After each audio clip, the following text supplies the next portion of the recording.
Thank you for joining us. Welcome to the table. Go ahead and take a seat. We're just about to begin. I am Dean Midgarin, joined once more by our cast of wonderful and affordable role players.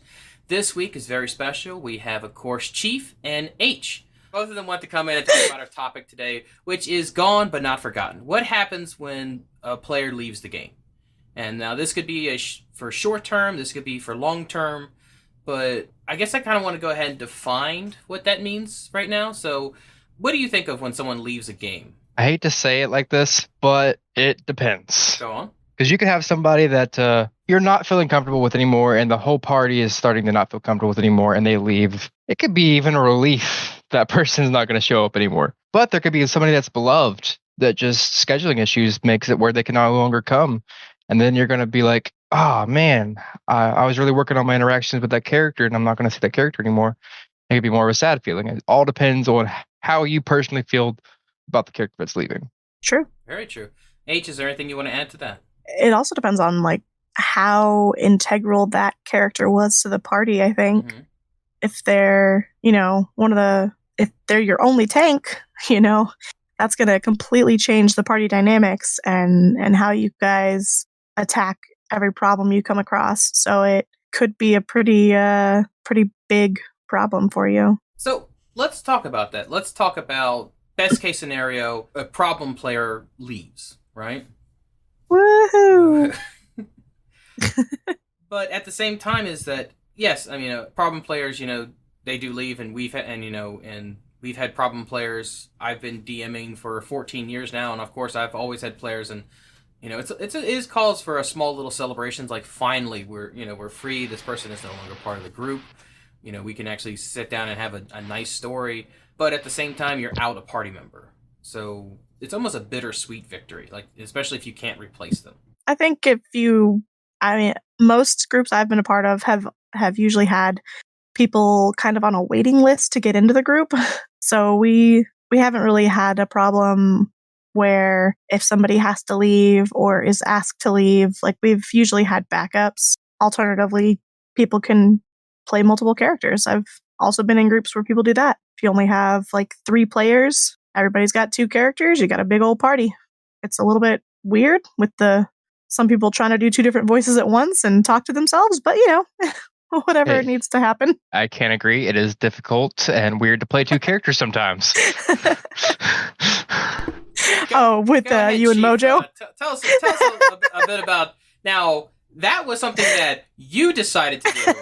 Nothing that we decided. That was entirely a Chief choice. Would you like a pamphlet? Hashtag Chief choice. The dice decided some of it. How many you got?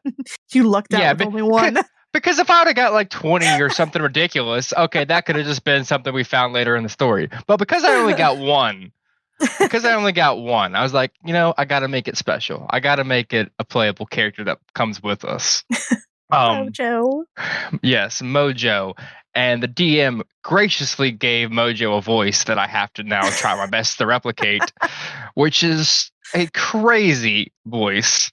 Crazed dwarf voice. Yes, crazed dwarf voice. But only half the time.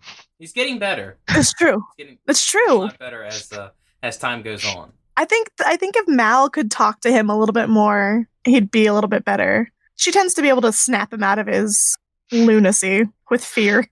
Well, you knew him before he was who he is now, so it helps. This is on the word snap, because you did snap at him last session. I did.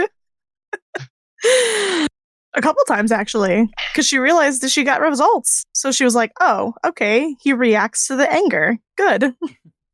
We are getting off topic, but I do appreciate the stories. I do find them entertaining. But does anybody have one of those horror stories about a player that just was an absolute nightmare and just would not work with the party, and then finally that one day it's oh God, thank God they left? Does anybody have one of those stories that they want to share with us today? I've got a pretty quick one with my Monday game. We were looking for somebody to join, and spoiler, they only stayed one session. Oh no. So this person is playing it's a older guy playing a female, which that is not a problem by itself, but it does compound on the fact that the horrible screeching noise that was supposed to be a female voice. Oh God. The unwillingness to play with the party. If there was one thing to do away from the party, that's what that person was doing. Argumentative to the last bit, and is a brand new character, and claimed to be the absolute king of roleplay, Oh no. and failed to roleplay at all, besides the screeching girl voice. Which we all know, all of us females have screeching voices. Yes, of course. And they were asked not to come back. Actually, the session hadn't ended yet. They were booted from the call and asked not to come back at Wow. about 45 minutes in. Wow. That's impressive. Only took about Impressively 45 bad. minutes. Yeah, about 45 minutes in, and you're already booted from the group. Goodness. I mean, some people just don't mesh well. But he was the king of roleplay. Oh, you mean queen? I'm just... Yes, the queen of roleplay. I mean, was it the character or the player who was the king? I don't know. I think the person was the king of roleplay, yeah. Okay. And they challenged us to be the best role players and not break character, which 3 out of the 4 of us of the original group did not break character even to ask DM questions. We literally prayed to God to ask DM questions. Did not break character the entire time, just as a challenge to this person. And Wow. they never played, like, there was nothing besides the voice that was roleplay at all. H, do you have a story Oh, for man. us? Not really. I've had people ask to leave the game, but it didn't really affect the party. And that was just more of it was out of character personal problems. So, Okay. but it didn't really affect the game that much. So in the Tuesday game, there was actually a party before the party that is now. So Gasp. Before us? before Mal, Akira, Morthos, Before even Akira? Wow. there was a party before you guys, and one of the members was a drow. He was playing a drow sorcerer, and we had a Tabaxi bard, which I loved, but the reason that this character didn't come back is because the Tabaxi bard, when he did his spells, he played the bongos, and so like he would actually like do slam poetry for his like vicious mockery, and I was having such a fun time. But the entire time the sorcerer was just on and on. I was like, oh, bongos. Oh, I can't stand it. Why are you doing, like, just out of character, just reaming this person. And it's like, hey, don't do that. Like, don't, like, Poor kitten. and like, even the bard was like, don't harsh on my roleplay. Like, this is what I want to do. Don't, stop making fun of it. And it was very true. And we were in the sewers at the point because, of course, low-level characters, of course, you're in the sewers. That's the law. Gotta kill all the rats. Kill all the rats. It was goblins. It was the goblin sewers. Oh. It was actually so Akira's improved a little bit. It was actually Akira's first day. Oh, baby Akira. And this sorcerer ran into a room by himself, filled with goblins, and got the shit kicked out of him. And understandably. And he started yelling at the party about, how unfair it was that no one backed him up. And we were like, you ran by yourself as a sorcerer. And he's like, I don't appreciate your criticism. And then he just rage quit and left. Like, left the server, blocked everybody in the server. I found that out. And wow. Yeah, it was absolutely insane. And then he blocked me personally off of Roll20. So I was like, all right, cool. It's like, you have a much better sorcerer in the group now. I do. She's great. She's got fireball, and nobody can fucking hit her, much to your chagrin. Okay. Challenge accepted. You've already accepted the challenge. You tried last week. I do. You did. I do remember that particular sorceress almost dying her first day. I know, and then I don't think I've been hit ever since. It's like roll a save. And gets knocked out all the way down to like 1 HP. And like I think I learned my lesson. You got scared the rest of the time. You're like, I'm not in the middle of the part. I'm not in the combat. I am off to the side. No one can look at me. Don't touch me. Stay away. I have Misty Step. That's actually how I play Diablo. It's like if an enemy hits me, I'm like, how dare you? I didn't say you could do that. And I'll like dodge out of the way and just drop like I'll like stick my little skeletal minions on them, or if I'm playing I'll just drop hell on them if they dare to touch me. All right, so we talk about bad players leaving, and and yes, sometimes because of group mechanics, it hurts. But I think what a lot of people dread are the good players, the players that role play, the players that work with the team, and the players that are integral to party mechanics. What happens when those players have to leave due to work, medical, things like that? As players yourselves, like I know as a DM the kind of challenges it presents for me, and I'll talk about a little bit about it later. But as players, how do you guys cope with that? Well, if it's a temporary leave, like a scheduling issue that's temporary, I've seen DMs work it in with story or even ragdoll a character if it's only a few sessions. But when it's permanent, it really hurts. You got to really think of a good story way for the DM has to do that, and the characters have to they might have had a path with that character. Now that they have to rethink how they're going to evolve now, and they got to redo their character even some to an extent. Yeah. I'm usually the one who leaves groups. Like this happened to me. I moved away from home, well, from my home city, and so I had to leave my group. So I left them to figure themselves out. So I've never actually been in a group where someone, like one of the main characters, has left. I'm usually the one who does it. But we did, in our Tuesday game, we did have somebody who had to leave temporarily for like classes. And I mean, we left her on the boat.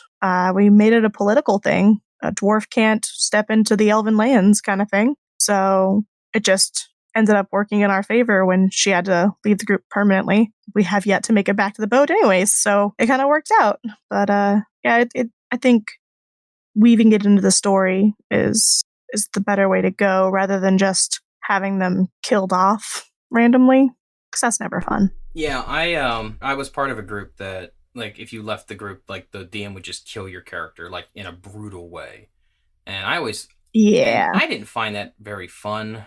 It's just stuff like that doesn't sit right with me. Just brutalizing a character or making the character like, oh, this person is like, evil now, and like it's now he's a villain. Which one of our characters left, and like that was like the suggestion was I was like, oh yeah, just my character. I was wondering. My character has turned evil, and it's he's bad, and he's going to be a villain later on. I was like, yeah, that's not happening. Like he wanders off and does his bird thing. Just.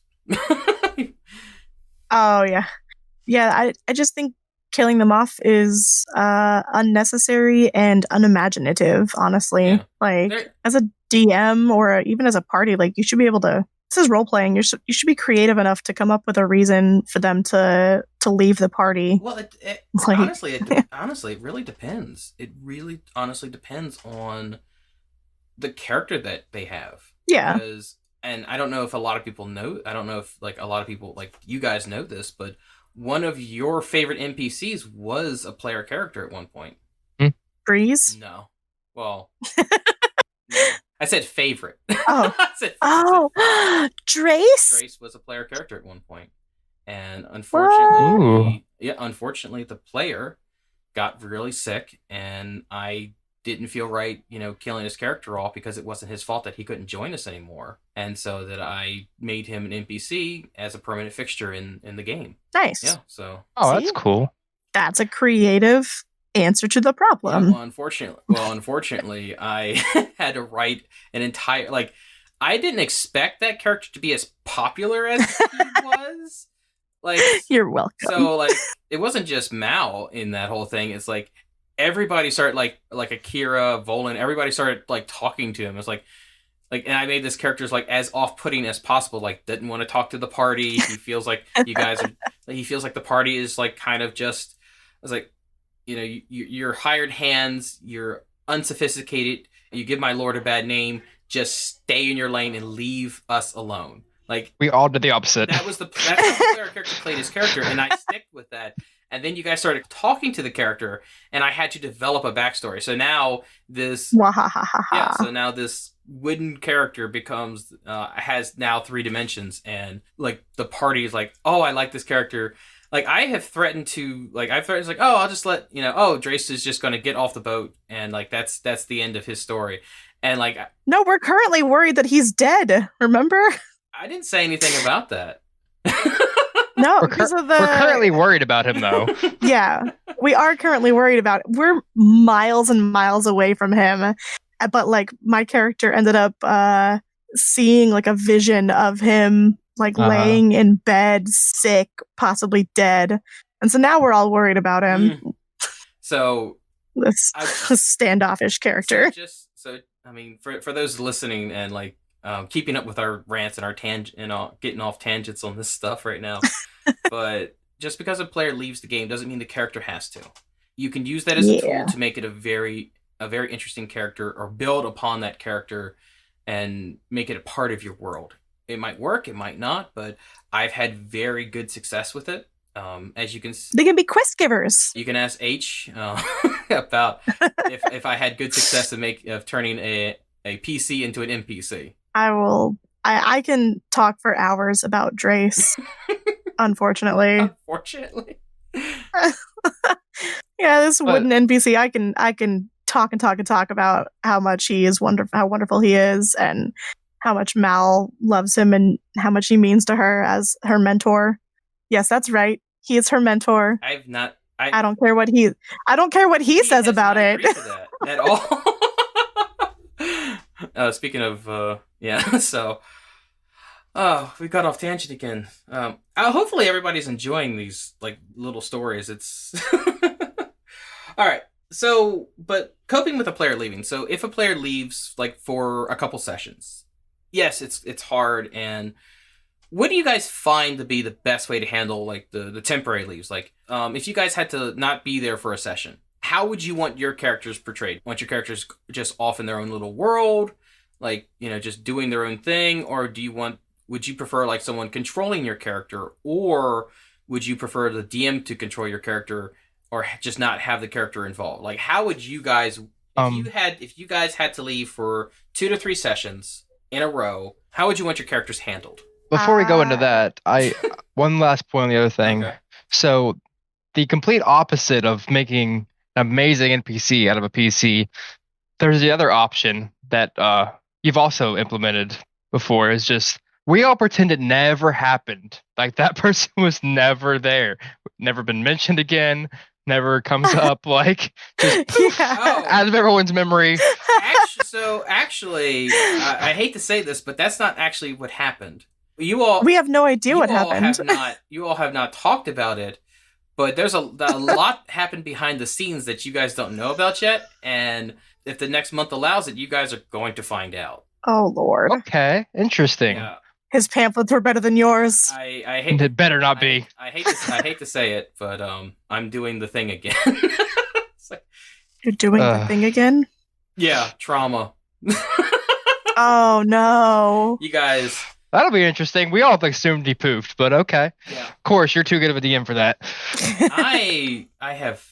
Just as long as the secondary character never comes into being, I'll be happy. Secondary character? The one that was gonna get made. Oh yeah. Sorry, that slipped my mind. There was a lot of stuff happening around that time. So it's true. 'Twas the holidays. It's the holiday season. Anyways, so on to my question. So temporary. So back onto my temporary. Question. If you guys work is happening, I'm going to be out for 2 to 3 weeks. What do you want happen to your characters?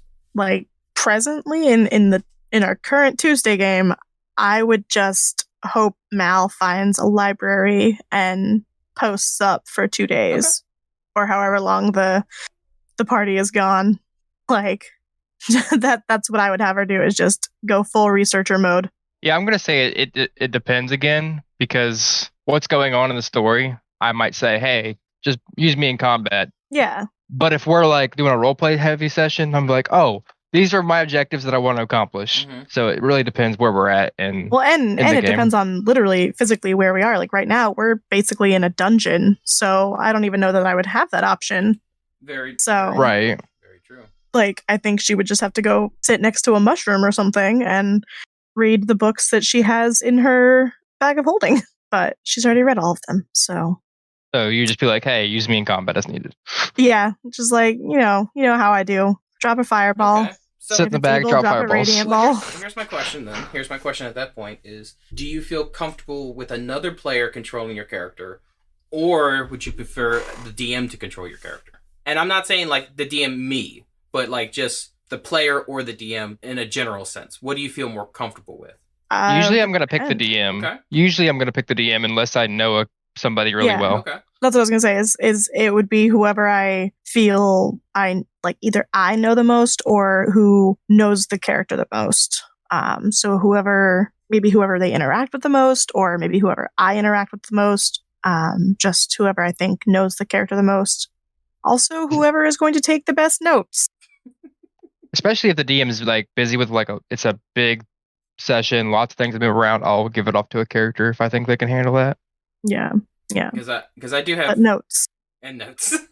I do have a player that is basically just like hands me the character sheets, like just make sure I don't die. Just do the thing. Oh goodness.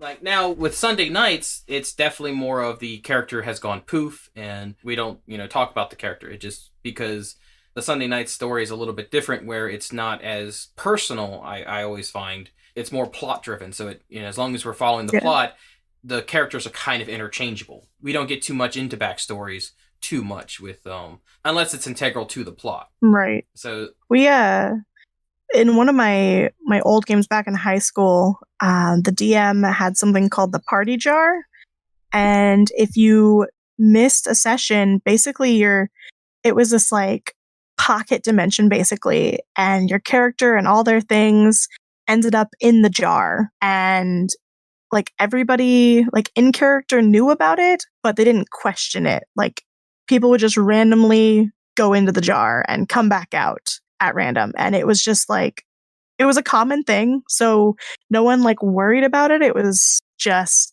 as natural as breathing, and that was how they handled people missing a session. It was kind of cool. So they so we didn't have to worry about, like right now we have, we've got a rogue in the character, and if we need to do something sneaky, like if they were in the jar, we'd be like, all right, well, we got to figure out something else. We got to figure out a different way. Whereas like now we don't have that. So we're just like, okay, the rogue is right there, but she cannot do this thing because her player is not there. So how do we figure out what we're doing in character? Yeah, we did have an issue with that one time where the rogue left. Like she had to leave early. Yeah, she had to leave early, and then we get to the spot where like, okay, well we need someone to scout, and we didn't have the rogue, and I made a blunder, and I was like, I should have as soon as you guys got to the area, I should have just like, all right guys, well good night. But I didn't do that. I let people role play it out, and it just turned into for like an hour. It turned into, I don't think it was an hour. I think it was probably 40 minutes of just bickering. And I was like, how are we gonna sneak? How are we gonna? I shouldn't have done that. It was like, but no one, all DMs learn, and I know that I can't do that anymore. So like once I get to it, so it made it hard. It made it hard for everybody. And then the next session, the rogue was back, so they did the sneaky thing, and that was kind of it. So it was a lot of fun. The second session, not the session that with the bickering. Yeah. Well, and then she snuck so good that she disappeared for another session. we haven't seen her since. Speaking of the rogue and all that brings me on to another topic. How does it affect you when a new character joins? Because from my experience, I had Morthos built in a way that he could also do a little bit of rogueness with his familiar. Mm-hmm. And then when a rogue joined, I was just like, oh, well, now this isn't as useful. And so you'd need to like revamp your character. So basically. Yeah, I actually dropped have holes. Yeah.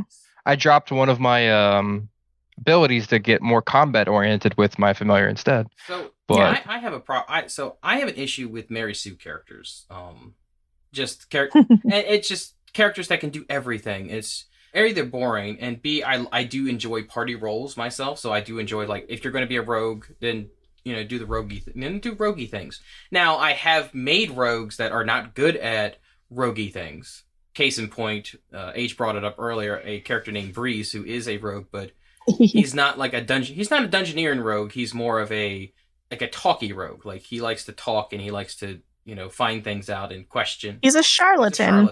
That's kind of the kind of rogue he is. And so since we have another rogue, Hilda, in the party, Breeze doesn't step on Hilda's toes because Breeze doesn't really know how to do the kind of explory, the kind of dungeoneering stuff that she does. But that didn't stop the cleric to be like, hey, go do the roguey things, and Breeze like, sure, why the hell not? And then like set off every trap with his body.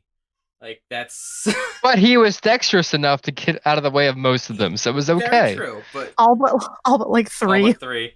But all three happened to be in a row and almost died. It was hilarious. But I think one of my favorite things about Breeze as a character is when like people think he's doing like roguey thievy things and he's not. And he's like, oh, it's like because he's doing warlocky things. No, it's like, so the cleric is like, are you stealing? No. What's that around your neck? Trading. It's a trinket. It's like, all right, well, let me tell you a story about someone that steals. Okay. Well, the rogue stole, and then we chopped off his hand. Well, that's a weird story. Not really much of a climax. He's like, well, you took that thing around your neck. He's like, oh, do you want it? And just hands it over. Like, it just freaks out people when you play. That was glorious. It's when you play a character. When you play a character well and you play them against type, people just kind of like, I don't know how to deal with this. Yeah, I don't think I'm playing Mal against type for a sorcerer. No, that's a firebug. Like, Mal is a firebug. No, she's a radiant bug. Come on now. I'm definitely in character for a warlock as well. You even got pamphlets. I would definitely say I've enjoyed Morthos. I've enjoyed Morthos's grow as a character, Chief. He's a very good character. At first, he was kind of annoying because it definitely showed that you weren't really comfortable with the character. But as the story progressed, Morthos has definitely come into his skin and has stopped being a warlock and has been more of himself. So I do appreciate. And he has learned to hex first. Would you like to hex first, outage blast second? Would you like to tell that story while we still have a little bit of time? So, depending on your DM, this isn't an issue, but some DMs will make sure that you have to, because rules is written, this is how you're supposed to do it. You have to hex and then attack. Yep. Some will be forgiving, but and I think he was forgiving the first time. But the second, third, fourth, he's just like, yeah, you need to quit doing that because you're not getting your hex damage till next turn. And finally, I have learned to always announce loud and proud that I've hexed first, so I get my hex damage. Now we just have to teach you not to just put an X on the floor where you want your tentacles. There's so much conversation though, like everybody was talking. And don't put a white X on a beige floor because I'm not going to see it. I think it was like gray on gray. Come on now. I have to look at the map one because it was a stone floor. It was a stone floor, and it's like I put an X down. Like where? Where is there an X? I can't see one. Okay, that time I'm not gonna lie. That was on purpose to be a troll. All right. That was pretty funny. Got a good giggle. I'd never heard of the character jar before. That's interesting. I've heard of the. It was fun. I've never heard of that. That's really cool. I've heard now the ways that I've heard of it and dealt with it is the cardboard cutouts where the character is there. Oh gosh. The character is there, but like you can't ask them questions, and if you need to use them in combat, they are basically just a meat shield. I've heard and done that before, and I've had my character be a cardboard cutout before, and I've also had like people control other characters. That's a thing, and if you have a good DM and you trust the DM, then sure.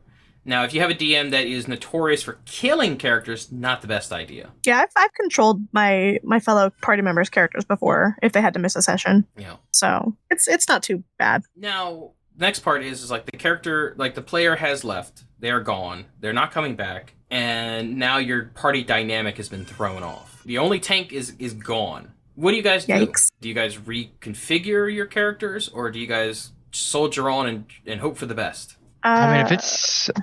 Yeah, that's difficult. Yeah, we hit the hard-hitting questions here on Sunday nights. There's a few things you could do. If you got the ability to change your characters a little bit so you can be a little more tanky, that's an option. If you all are just a bunch of casters and you really quick, maybe you lost both your tanks really quickly and you're just a party of casters now, the DM could run an NPC. It all depends. I keep saying that, but it always does. Yeah. Alternatively, the DM could let you adjust. You could go try and and hire some muscle maybe and bring in another player, and then that would open up the gates for them to be any kind of tank, really. Or adjusting your character some. Like they might let you bump your con to give you all more hit points, something like that. Just something that doesn't make you change your character, but that will help you be a little less squishy so that they don't have to adjust the rest of their campaign. So just little tweaks like that might help. Or just bringing in another tank. Just be like, or just bringing another tank. Yeah. Yeah, we're looking for somebody new. Get on in here. We need a tank. Well, if you don't have anybody, at the ready to just hop in, then some kind of minor adjustment could, or some finding some loot that could help boost the party. That could help. It'd be fun. I've found it's pretty easy to find a replacement. If it's free to play, it's definitely really fast. You can post that on to Roll20 and you'll have 20 people within a couple of seconds. With a pay to play, I only got into online role playing recently-ish. I've always played with like groups in person where it's not as easy. You can't just be like, yo, looking for group. Like in person, you can't do that. So I forgot that Roll20 is a thing and you can LFG there. Yes, with Roll20, if you're missing somebody, as long as they have time to make character, 30 minutes before the session, you can get somebody in. Yeah, maybe longer if they're new. Yeah, if they're new to Roll20 or tabletops, but somebody knows what they're doing, can get in, know a party dynamic good enough, and have a character in 30 minutes. Yeah, or at least the basics, like. Yeah, I said good enough. I didn't say like memorized everything, but good enough, or they're not lost. Maybe not our game. Our game's got kind of complicated, like I said. Well, but I meant just the basics of like the character. Like I take a while, but I'm really backstory heavy, so I have to have that. Like I have to figure out what the hell is going on with my characters, like backstory, like why they are the way that they are. At least the basics. I feel like my backstory goes like as far as I go forward in a campaign. It's as farther my backstory goes. They grow equally. Yeah, but I have some basics. Nope, I come in with almost no backstory, and as my character goes forward, I get more backstory. That is how I work. Yeah. Well, this is why you're wrong. No, I'm just kidding. Two very, very different playing styles, though. Yes, but we work well together. Yep. You take the notes, and I just ask you what's going on. I have so many notes. Like in character, I'm just like, so what was that guy's name? What was he doing? Okay, yeah. And I'm just like, hold, please. Hold. Scroll. There you go. But oh man. What if your note taker leaves the party? Oh, please never leave. It might happen though. I just got a new job. Congratulations. So it's gonna be great. But yeah, so you have been warned, Chief. 2 months. I'll record it. I'll send it to you, and you take the notes. You gotta make my rolls for me too. Can you get a 26 on investigation? No. Huh? No. Yeah, we'll figure it out. I'll just intimidate everybody to give me all the information I need. I never get to use intimidate lately. Look here, librarians. I need this information, and I need it now. That's one way to get the information, right? Right. Actually, I think Mal's got a pretty good intimidation because she's charisma based. Just have people do the research for her. Okay, I'm back. You're back. Oh, we have gone on a tangent. Yeah, you didn't stop us. We were going. I was enjoying it, but we've hit our time.